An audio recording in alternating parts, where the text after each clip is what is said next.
कुप्रचार से शुरू हुई कांग्रेस की राजनीति आज कुंठा गर्त में गिर चुकी है। इनकी जो कुंठा पहले गुजरात को लेकर थी, आज कांग्रेस के भीतर देश की प्रगति को लेकर भी वही कुंठा, वही नफरत रग रग में भरी पड़ी है।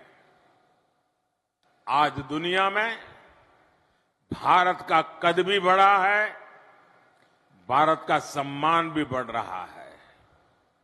तो कांग्रेस के शहजादे और उनका पूरा इकोसिस्टम विदेशों में जाकर भारत को बदनाम करने के लिए लंबे लंबे भाषण देकर आते हैं। उन लोगों ने जब सत्ता छोड़ी 2014 में, तब हमारे देश की अर्थव्यवस्था दुनिया में 11 नंबर पर थी। और आपको जानकर के खुशी होगी, देश जब आजाद हुआ था तब हम दुनिया में 6 नंबर पर थे। ये वहां से 11 पर ले गए। और एक चाय वाला आया, वो तो बड़े बुद्धिमान लोग बैठे थे, लेकिन उसकी रगों में गुजराती खून है जी। और दुनिया में 11 नंबर की जो इकोनॉमी थी, वो अब 5 नंबर पर पहुंच गई है। और मुझे आपका आशीर्वाद सत्ता सुख के लिए नहीं चाहिए, पद प्रतिष्ठा के लिए नहीं चाहिए। 2014 में प्रधानमंत्री का शपथ लेने के बाद इतिहास में नाम दर्ज हो चुका है। मोदी न इसके लिए जीता है, न मोदी उसके लिए सपने से अपने संजोता है। मोदी आपसे आशीर्वाद मांग रहा है। मन में एक संकल्प है, उस संकल्प को मुझे ये तीसरे टर्म में पूरा करना है। और मेरा संकल्प है, हिंदुस्तान को दुनिया की पहली 3 अर्थव्यवस्थाओं में ला करके रखूंगा।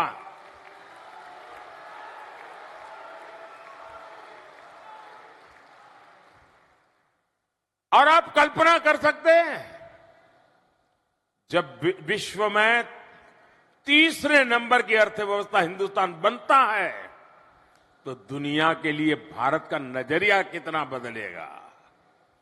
भारत की आवश्यकताओं की पूर्ति, भारत की आकांक्षाओं की पूर्ति, भारत के नौजवानों के सपनों को साकार करने का सामर्थ्य हिंदुस्तान का अपना होगा। भारत आत्मनिर्भर होगा। हिंदुस्तान को दुनिया में कभी भी किसी के पास हाथ फैलाने की जरूरत नहीं पड़ेगी। ऐसा हिंदुस्तान बनाने के लिए मुझे आशीर्वाद चाहिए साथियों। कांग्रेस के बड़े बड़े विद्वान देश की प्रगति को नीचा दिखाने के लिए कहते हैं कि तीसरे नंबर की इकोनॉमी बनने के लिए करने की क्या जरूरत है। सोते रहो भाई। जो लोग हर चीज का सॉल्यूशन खटाखट करके गरीबी दूर होगी कहते हैं, एक झटके में बोले गरीबी दूर होगी। जो खटाकर और कटाकट में ही फंसे पड़े हैं, उनको समस्याओं से, चुनौतियों से कैसे टकराना, समस्याओं का कैसे समाधान कहना, चुनौतियों को कैसे परास्त करना, ये शायद कभी सोचा भी नहीं होगा। साथियों, नीति क्या होती है, निर्णय क्या होते हैं, और जब नीयत साफ होती है ना, तो नतीजे भी तो शानदार होते हैं। साथियों, कांग्रेस का जहर इतना बढ़ चुका है, पता नहीं 4 जून आते आते ये विष कहां कहां फैल जाएगा। जब कांग्रेस का मैनिफेस्टो आया तब मैंने देश को चेताया था, खास करके देश में जो विचारक वर्ग है उनको मैंने इशारा किया था कि कांग्रेस का मैनिफेस्टो देश के लिए खतरे की घंटी है। और मैंने साफ साफ कहा था कि मैं कांग्रेस के मैनिफेस्टो में मुस्लिम लीग की छाप देख रहा हूं। तो कुछ लोगों को शायद लगा होगा ये तो एक पॉलिटिकल स्टेटमेंट है, लेकिन जब उसकी बारीकियों में लोग जाने लगे तो देश बेचैन बनता गया। जो भाषा मुस्लिम लीग बोलती थी, देश के आजादी के पहले भारत का विभाजन की भाषा, जो नैरेटिव गढ़े गए थे, दुर्भाग्य से आज कांग्रेस का मैनिफेस्टो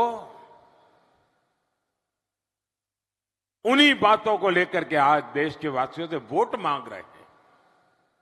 इंडी अलायंस की रैलियों में इंडी अलायंस के नेता मुस्लिम वोटर्स को वोट जिहाद करने की अपील कर रहे हैं, और वो भी कोई मदरसा से निकला हुआ बच्चा नहीं बोल रहा है। कांग्रेस के टॉप लीडरशिप में बैठने उठने वाले बहुत पढ़े लिखे परिवार के कांग्रेस के नेता वोट जिहाद की बात कर रहे हैं।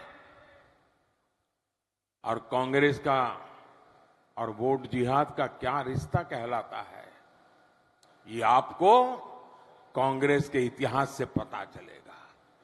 आप याद करिए, जब देश में जिहाद के नाम पर आतंकी हमले होते थे, तब उन आतंकियों की वकालत में सबसे पहले कांग्रेस के लोग आते थे। कश्मीर में अलगाववादी जिहादियों की मेजबानी तब के प्रधानमंत्री करते थे, तस्वीरें मौजूद है। मुंबई में आतंकी हमला हुआ 26/11 को, उसमें कसाब और दूसरे आतंकियों को बचाने के लिए कांग्रेस के नेता आगे आए। मुंबई आतंकी हमले के जिहादियों को बचाने के लिए किताबें लिखी गई, कांग्रेस नेताओं ने उसे रिलीज किया। दिल्ली में बाटला हाउस एनकाउंटर में जिहादी आतंकवादी मारे गए तो कांग्रेस की मैडम, उनके आंखों में आंसू बह रहे थे, रुकते नहीं थे। ये कांग्रेस के नेता कह रहे। अफजल गुरु को फांसी हुई, उसे माफी दिलाने के लिए इसी इकोसिस्टम के लोग सुप्रीम कोर्ट से लेकर राष्ट्रपति तक पहुंच गए थे। और अब ये लोग देश में वोट जिहाद करने का नारा लगा रहे हैं। साथियों, कांग्रेस पार्टी इस समय 2 रणनीतियों पर चुनाव लड़ रही है। पहला, जाति के नाम पर समाज को बांटना। दूसरा, तुष्टीकरण के जरिए अपनी वोट बैंक को एकजुट करना। इसलिए कांग्रेस पार्टी ने पहले दलित, आदिवासी और पिछड़ा वर्ग के आरक्षण को लेकर झूठी, 100% झूठी अफवाहें फैलाना, चारों तरफ चू चू चू करना शुरू कर दिया। इसे चुनाव का एजेंडा बनाने की कोशिश की। और अब कांग्रेस आरक्षण के खिलाफ अपने असली मकसद में जुट गई है। Congress party SC, ST, OBC का आरक्षण उनसे छीनकर उसमें से हिस्सा लेकर एससी, एसटी, ओबीसी समुदाय को अन्याय करके धर्म के आधार पर आरक्षण के लिए संविधान परिवर्तित करना और मुसलमानों को आरक्षण देना, इसके लिए तैयारी कर रहे हैं।